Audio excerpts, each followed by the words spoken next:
Será que o discurso de Cristo continha elementos compatíveis com o socialismo? Vamos discutir um pouquinho sobre isto?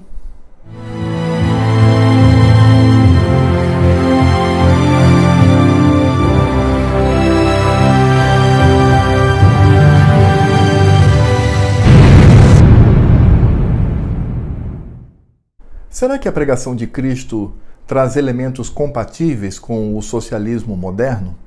Muita gente acha que sim. O grande teólogo Karl Barth, protestante, quando ele se filiou ao Partido Social Democrata da Suíça, em seu discurso ele disse: para que um cristão leve o cristianismo a sério, ele precisa ser um socialista. É claro que ele fazia referência ao que Cristo havia pregado. Essas pessoas afirmam que Cristo veio a essa terra em favor dos pobres, da pobreza. Ele veio combater toda a riqueza e veio também combater toda a dominação sobre estes pobres.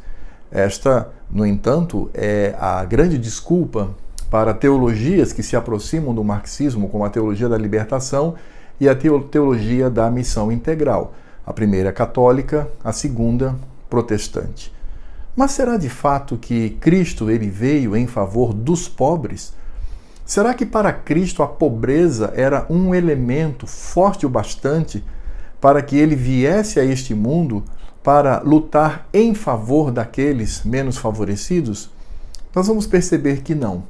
Uma leitura mais apurada do Evangelho vai mostrar que o objetivo de Cristo sobre essa terra foi pregar o Evangelho, pregar a sua missão como Redentor, como Salvador. E para isto não há riqueza nem pobreza, mas há apenas aqueles que respondem positivamente ao seu Evangelho.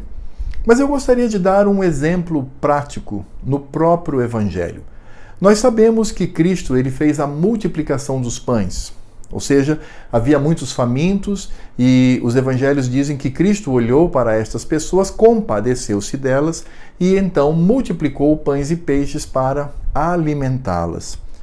Talvez até aí poderíamos afirmar, tá vendo? Cristo se compadeceu da miséria dessas pessoas e as alimentou. Mas o que eu quero argumentar aqui é que apesar de Cristo ter se compadecido destas pessoas famintas, este não era o seu principal objetivo. E nós vamos perceber isso quando nós lemos o Evangelho de João, no capítulo 6, a partir do verso 22. Preste bem atenção. No dia seguinte, a multidão que ficara do outro lado do mar notou que ali não havia senão um pequeno barco e que Jesus não embarcara nele com os seus discípulos, tendo estes partido sós. Entretanto, outros barquinhos chegaram de Tiberíades, perto do lugar onde comeram o pão, tendo o Senhor dado graças.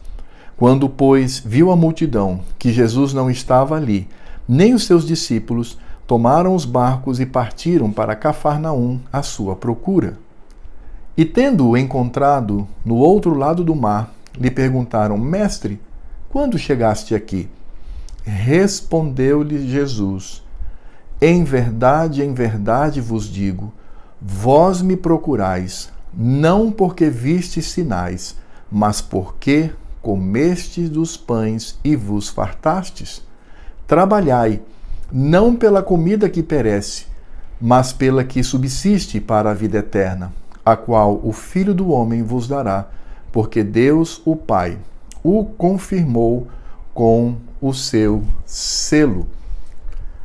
Quer comprovação maior de que a mensagem de Cristo não visava a pobreza, a fome física, mas sim a libertação da alma pela sua morte na cruz?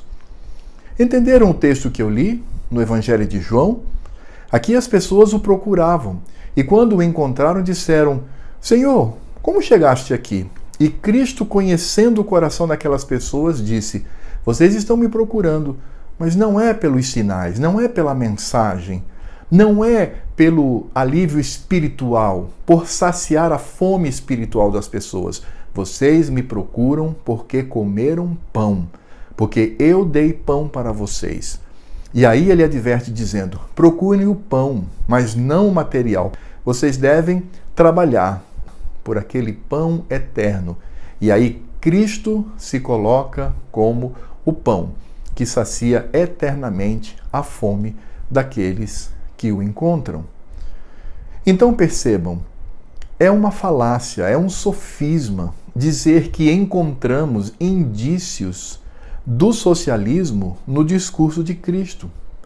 É claro que nós sabemos que o marxismo é uma religião pagã. Eu já fiz um vídeo acerca deste assunto, vou deixar na descrição o link para aqueles que ainda não viram. Mas afirmar que a mensagem de Cristo ela foi um tipo de proto-socialismo ou de um pensamento que corrobora o socialismo ou o marxismo, não, isto não é verdade. Cristo não veio para matar a fome dos esfomeados. Cristo veio para salvar aqueles que estão perdidos. Bem, obrigado por você que me acompanhou até aqui. Espero que tenha gostado desse vídeo e até a próxima.